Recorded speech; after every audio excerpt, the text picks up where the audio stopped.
मूर्ख ज्योतिषी की कहानी। बहुत समय पहले की बात है।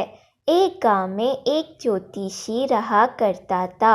उसका विश्वास था कि वह तारों को देखकर भविष्य पढ़ सकता है। इसलिए वह सारी सारी रात आसमान को ताकते रहता था।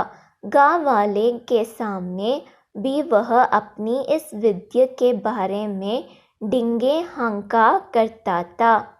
एक शाम वह गांव की कच्चे सड़क पर पैदल चलता हुआ अपने घर की ओर जा रहा था। उसकी नज़रें आसमान पर चमकते तारों पर जमी हुई थी। वह तारों को देखकर आने वाले समय में क्या छुपा है यह पढ़ने की कोशिश कर रहा था।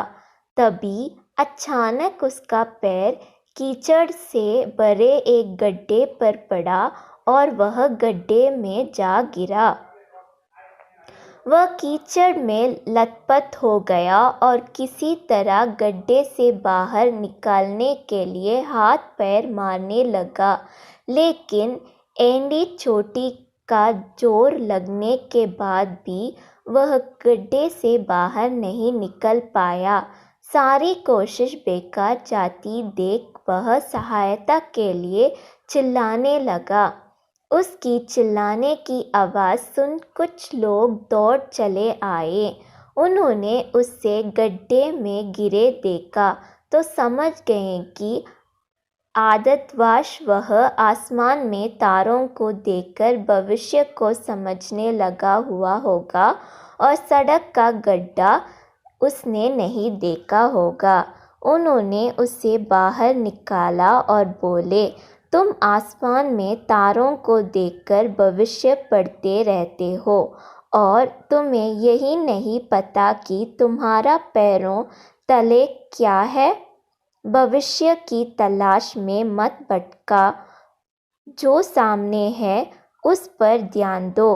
भविष्य अपना ख्याल खुद ही रख लेगा। सीख, हमारा आज ही कल अर्थात भविष्य का निर्माण करता है।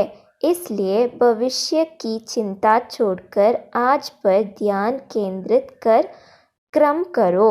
आज मन लगाकर कर्म करोगे तो यह कर्म स्वतः भविष्य को निर्माण कर लेंगे। नमस्कार दोस्तों, पूरी वीडियो देखने के लिए आप सभी का बहुत बहुत धन्यवाद। वीडियो यदि पसंद आया हो तो प्लीज वीडियो को लाइक कीजिए, शेयर कीजिए, कमेंट कीजिए और हाँ दोस्तों सब्सक्राइब अवश्य कीजिएगा, क्योंकि आपके एक सब्सक्राइब एक लाइक से हमें काफी मोटिवेशन मिलता है। एक बार फिर से आपका धन्यवाद। जय हिंद।